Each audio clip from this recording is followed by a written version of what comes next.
All right. Tim asks, what will you do about gun violence? Thank you. Tim, are you here? Yeah. Somewhere? Thank you, Tim. You know, being a mayor is a wonderful job. Such a good job that some of my fellow mayors think I ought to have my head checked, running for anything else. And yet, the worst part of that job is when I get that call or that message letting me know that we've lost somebody to gun violence in our city. Still worse is the fact that before I see their name or their picture or talk to their mother, I usually have a pretty good idea of what that person's story might be, how old they probably are, what their background is. Not always, but it is disturbing how much you can guess just based on the alert that you got. We've done a lot to deal with gun violence in South Bend as a city. We have a group violence intervention that I'm proud of, but the truth is mayors like me are dealing with gun violence with a hand tied behind our back. And we cannot continue to tolerate being the only developed country where mass shootings and everyday shootings are so routine. We can't accept it.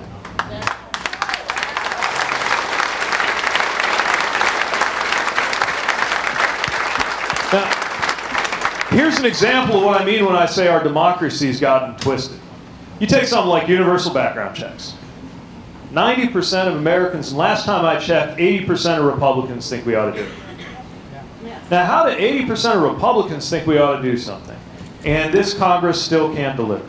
It tells you just how broken our democracy is. It's one of the reasons why we need to change the way our districts are drawn and our campaigns are funded.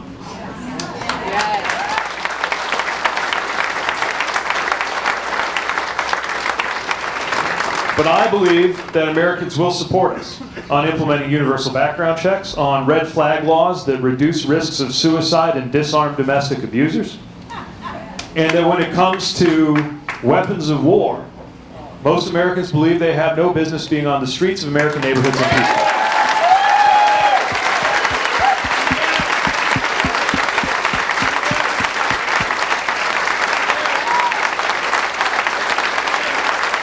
I trained on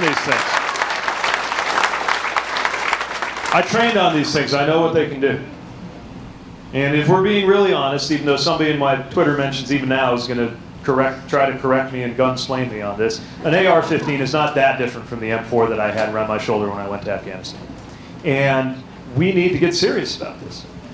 We need to decide that, and this isn't going to prevent every act of gun violence, but it will save thousands of lives if we get serious about this. And this, by the way, is completely compatible, in my view, with the Second Amendment. We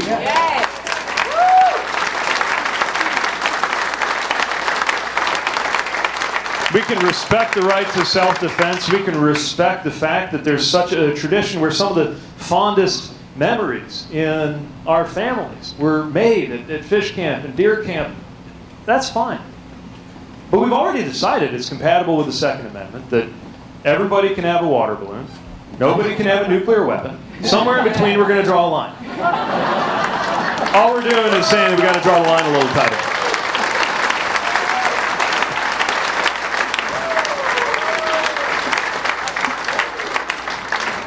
All right, George wants to know, what characteristics will you look for in your cabinet when you are elected? All right.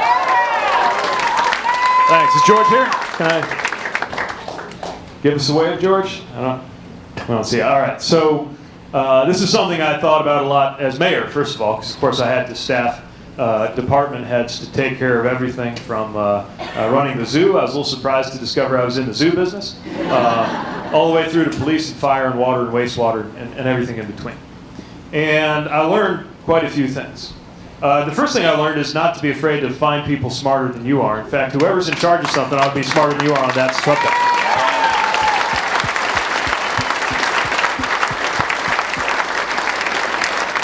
Then you actually got to be prepared to listen to them.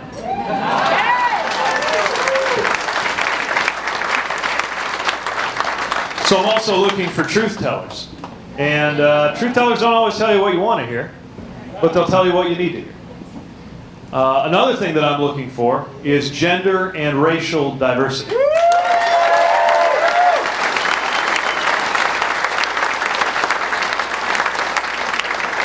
The government of America ought to reflect the people of America. You know, my old company, I used to work for a business consulting company. They did a study of Fortune 500 companies, and they sized up how diverse their leadership was, especially in terms of gender balance on their boards and senior teams. And they found that the companies that had more gender balance in their leadership teams weren't just better places to work, they were more profitable because they made better decisions. And if it's true for companies, I'm sure it's true for countries too. So those are a few of the things that be on my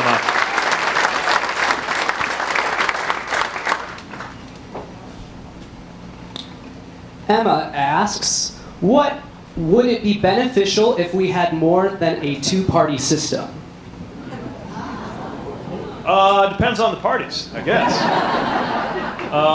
I'm a Democrat. I believe in the values of the Democratic Party, and I'm seeking the Democratic nomination. What I will say is that for our party to succeed, and I think really for our party to deserve to succeed, we ought to be able to attract a lot of different kinds of people into our coalition, including people who are here for a different reason than just because it's their instinct to vote Democratic. Every once in a blue moon, a third party takes over, but it's rare. We tend to be in a two-party system. I'm not sure we're in a two-party system right now, though, because I don't know what happened on the Republican side. Really, it was a hostile takeover, and they've put in a president who is inimical not only to our values, but to their own. Yes. It's one of the reasons why it's a really good season for us to be recruiting Republicans to think about crossing the aisle, and we should welcome them when they do.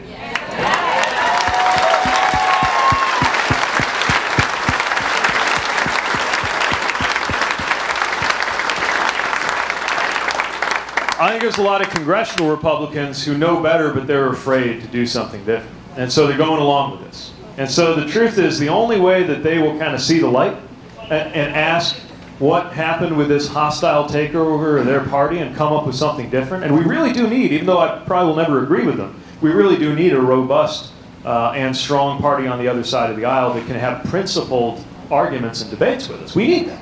The only way to get that is if there is a reckoning over what just happened. And the only way to get that is for the party of this president to get an absolute electoral thumping at the ballot box in 2020. So that's what I'm working on.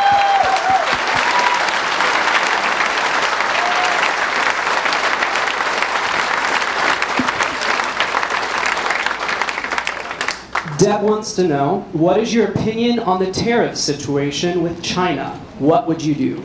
Thank you, Deb. Where is Deb? All right. Thanks for asking that. We know that China has been misbehaving in a lot of ways for a long time. And it's not just trade. It's the way they tinker with their currency. It's the way their government intervenes in business. So it's not a level competition. But this president's launched a trade war without any strategy. And again, that's what's making it so hard, for example, for soy farmers to get by. And it's not clear that there's any kind of end game that he has in mind, other than he hopes that China will do what we want. I don't think it works that way. China is famous for planning 10, 20, 50 years at a time. They have a plan. Do we have a plan? And while we're on the subject of the China challenge, it's more than just the trade issues. It's that they are preparing to overtake us technologically. Only they have a different idea of what to do with technology.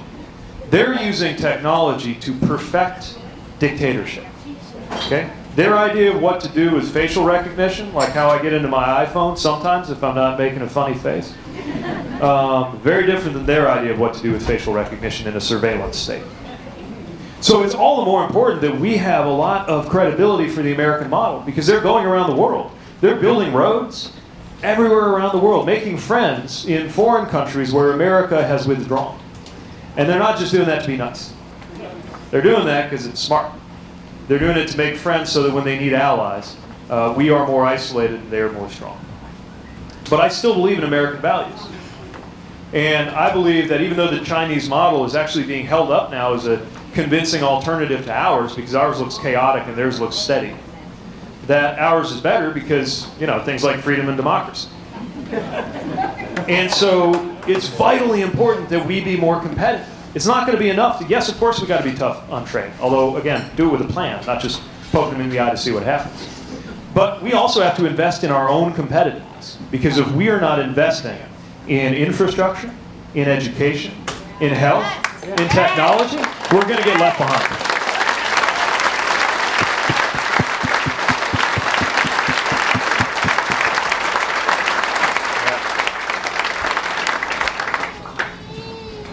Tim wants to know, why is it important to change the Electoral College?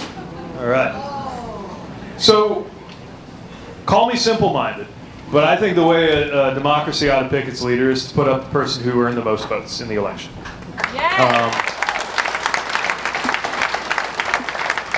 I also believe that everybody's vote ought to count the same in the general election. I come from a very conservative state. And so most years, voters, especially rural voters in my conservative state, don't get any attention from presidential candidates, even in the general election, because we're deep red. You go over to Illinois and it's the reverse, because they're blue. I just think we all ought to have the same voice. But it's not just that. The reason I'm floating democratic reforms from the Electoral College, which would not be easy to do, by the way, Constitution, or Supreme Court reform, which is not exactly an easy thing to do, is I'm trying to have us elevate our ambitions a little bit in the debate. You know, sometimes our country has gone through seasons of a lot of reform. In the 60s and 70s, we had the Equal Rights Amendment, which is a shame it didn't pass because it would have made us better off as a country. But because we had that fight, it led to things like Title IX. We had amendments like the amendment to change the voting age to 18. So if you're old enough to fight, you're old enough to vote. That was the right thing to do. And then we just forgot that this was an option. So we tolerate all kinds of strange things. Like there is no principled argument why U.S. citizens in the District of Columbia don't get a senator. There's no philosophy behind that. There's some politics behind that, but there's no philosophy behind that. So this is not something I raise lightly. It'll have to be the outcome of a robust and well-reasoned debate, and there will be a push and pull and maybe some compromise involved along the way. But the reason I want to remind us of this is because we should be looking at deep questions and coming up with deep answers instead of just tinkering around a system that's let so many people down. It has so many people feeling that Democratic and Republican presidencies didn't take care of them.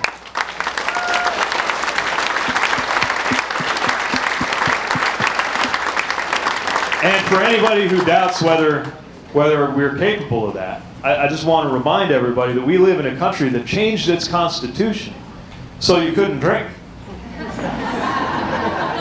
And then decided that was a dumb idea and changed it back. So I think we can look at constitutional reforms to do things like end Citizens United and take money out of politics.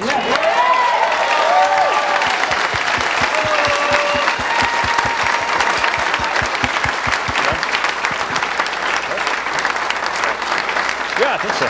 Until somebody tells us we're out of time, we ought to keep going. Oh, well, I know it's warm in here, so we won't. Oh, they're gesticulating wildly that our time is up, and I didn't even see it. All right, maybe one more. I promise I'll be really quick. Just one more, because these are really good questions. And then I promise I'll get off the stage. All right. Mary wants to know, explain what you mean by a capitalist democracy. All right. What I'm talking about, I talk about democratic capitalism is this. Because there's a lot of people are throwing around these words like socialism, right? Mostly because they think it's a kill switch on a democratic idea. Like you had the Affordable Care Act, conceived by conservatives and invented by Republicans, and as soon as a Democratic president said we ought to do it, what was it? Socialism, right? So we got to take all of this with a grain of salt, because a lot of this is just rhetoric. But when I think about the difference, for example, they're saying, you know, if you allow us to do something like, I don't know, give everybody health care, next thing you know, this is going to be Venezuela. When, you know, actually the number one place, as a matter of statistics, where you can live out the American dream, the number one place where you can be born into the bottom ranks of the economy and come out on top, it's actually Denmark. So what's the difference between Denmark and Venezuela? According to Republicans, they're both socialists. So what's the difference? Democracy. That's the difference. And it's the same thing when we think about capitalism. Okay, Russia's got capitalism. That does not mean Russia is a free place that you and I would necessarily want to live. They have a kind of crony capitalism that turns into oligarchy.